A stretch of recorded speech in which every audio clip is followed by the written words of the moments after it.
In this video, we're going to talk about ownership of digital content. And after I watched a lot of different videos from different content creators about the D&D Beyond fiasco and how they deleted some content and people weren't able to access older rules and stuff like that, maybe the problem is because they're still running an old campaign and they don't want to go into the 2024 rule set. Who knows? But this is not the purpose of the video. We need to talk about how we don't own this content. It's not just D&D Beyond. It is Demiplane. If licenses change, everything you purchase on there, gone. As far as I know, I don't use Demiplane in terms of purchasing their content. But not just Demiplane, Steam. I use Steam. I like Steam sales. But I don't own the content. They could revoke the license at any time and the collection dies with my account. And I've heard this before. Same reason, well, but this is kind of a different reason. Kind of like PlayStation Plus and Microsoft Game Pass. That's a subscription model. You don't own the games. You're paying a subscription to play all of these different catalog of games throughout the year. But you don't own them. You don't own them with Steam. I thought PC Gamer Master Race. We can mod the games. We have more control over our games and stuff like that. But when was the last time you purchased a physical copy of a game on PC?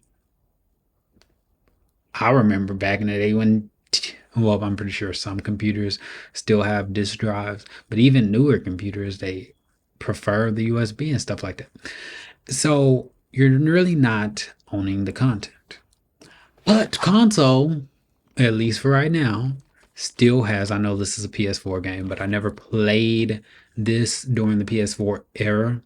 I never had a PS4, but I do have a PlayStation 5 and it can run this game and it's wonderful. And I got this physical copy because when I purchase for console, I want to be able to keep the disc. So not only whenever they lose the license or I want to pass it along to a friend, or more likely I want to have nostalgia reasons when I have a family of my own, my future kids will be able to play this game regardless of it being out of print or not. That's the most important thing.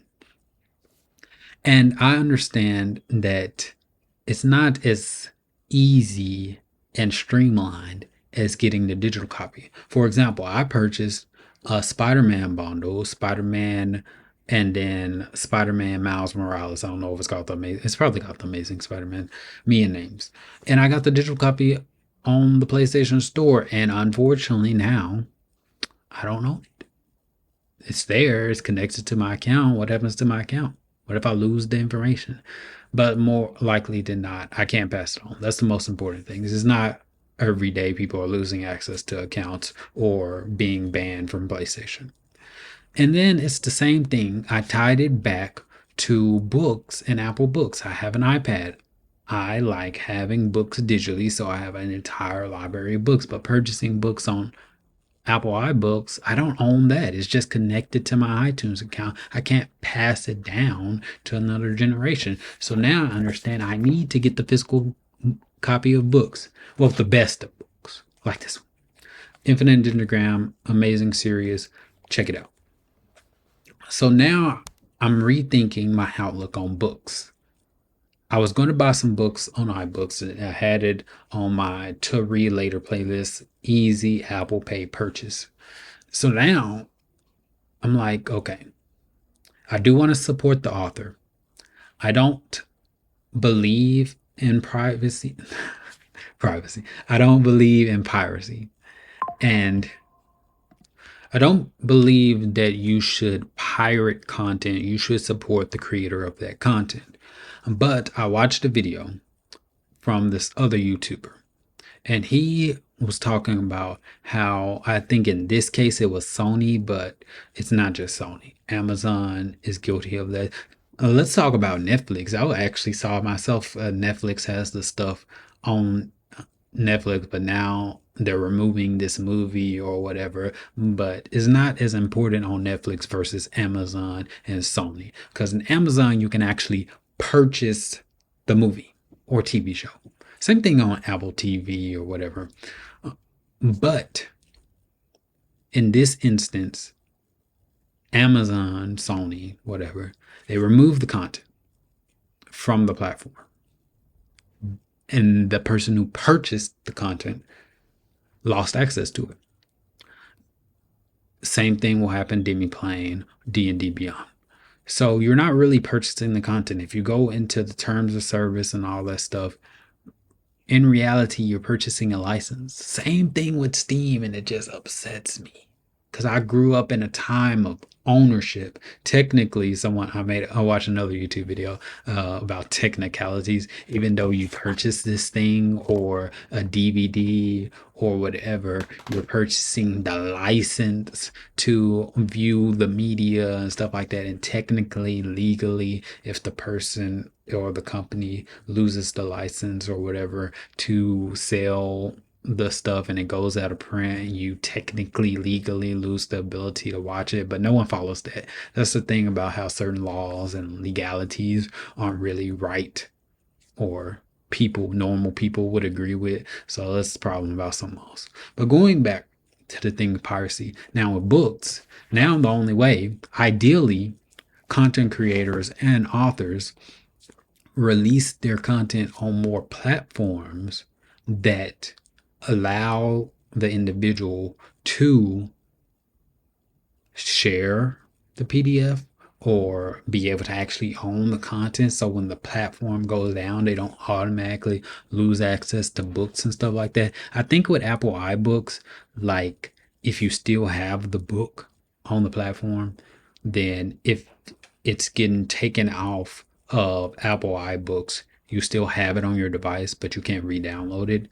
I think so. Don't quote me on that. But I found out by looking at itch.io, and this is going to come back when I talk about video game, is that they sell books too, which is great.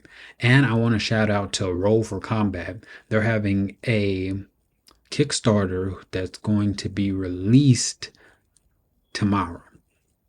So I want to put a link to that just because I like their content, and their content is being released on their platform. So when you purchase the PDF or whatever content, you can do the hardcover version too. You have that PDF. You can add it to your iPad or your Kindle reader or whatever. They usually put it in PDF format, and you can read it. And it's digital. So you can have the physical book if you choose to purchase the physical copy too. So now you're not carrying along all of these huge books. I have crates, tubs full of books. So now on the book side, I have decided not to purchase from Apple Books anymore and to just purchase the physical copy of books. And then if I want a digital version, then I'm going to say digitize or find a digital version. We'll see. But I'm saying that for the main part, because one of my things is, okay, I could buy the Apple Books version and skip the whole physical thing, but like if it's just for a regular book, and then find non-DRM version of the copy so I can have it. And I feel personally, okay, I'm supporting the creator and stuff like that, and I have ownership of the thing. We'll see about that. But on the video game side, I know that some games I cannot have access to it unless I go through these more mainstream platforms. For example, Black Myth: Wukong. They do not have a physical copy on PS5. So if I want to play it, I have to download it from the PlayStation Store and make a physical copy.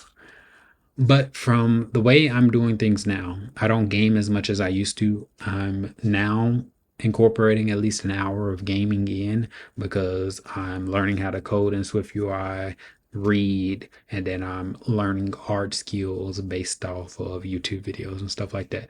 So it doesn't make sense for me financially, number one, to get PlayStation Plus or any other subscription type platform. So against that. And if I buy a physical copy of a game without waiting on a digital sale, because most likely you're going to get digital sales before physical sales, especially on Steam and stuff like that. I can just pay a little bit more, get the physical copy on the disc on console, because I don't think you're going to be able to find it on PC or Mac or whatever. Definitely not on Mac because they don't have disk drive. But I'll get it on console if I can. Now, speaking on this, I remember back in the day, you could get all the content on the disc, and some games might have an update later when you install it on the console. Speaking of like Halo 3, Halo 3 had different, back in the day, they had different discs. They had Halo 3, then they had like a multiplayer disc. Either that was either Halo 3 or Halo 3 ODST. One of those definitely had like different discs for the different things because the game was so big. But now I was looking on some physical copy of games that I was like, now that I'm switching to this more physical base, like I can't even get what is it called? I'm going to use Assassin's Creed as an example, but there was another game. Okay, I'm going to use Elden Ring because Assassin's Creed, Ubisoft is on an entirely different thing. That's an entirely different video. We can talk about Ubisoft practices about, I think they openly say that you're gonna get used to not owning stuff like that, and I'm not down with that own nothing and be happy stuff. Some people can own nothing and be happy. I need to have some consistency and some ownership of stuff. So Elden Ring, Shadow of the Erdtree. Back in the day, you could buy the game. If they have a deluxe edition, you would either, they'll make a new disc with the game on there with all the data, or they'll make you have the original disc and then you have a second disc with the new content. But now with these deluxe editions, now you get a voucher for the DLC, and I'm not like, what? So now I'm not gonna own the DLC. I can download it from the PlayStation Store, but it's like I'll just have access to the base game. I do not know how to get around it. At least right now. I'll figure it out. If anyone knows the proper ways to do it, we'll find out. Hopefully, with the advent of cryptocurrency and the blockchain, maybe we'll finally be able to own things if they tokenize the game and doing something like that. So now people can purchase it and actually have ownership of the game for eternity, essentially. Of course, they'll die, but then they can just pass on the tokens to their heirs, or if they want to transfer games and stuff like that. So that's enough for this video. I just want to say that if you really think that you want to own your content, look for physical media and start transferring it with movies. Probably rip it, TV shows, rip it, create a digital copy and carry that with you. Make your own digital database. I'm going to be looking into that for myself, and as I learn things, I will pass it on.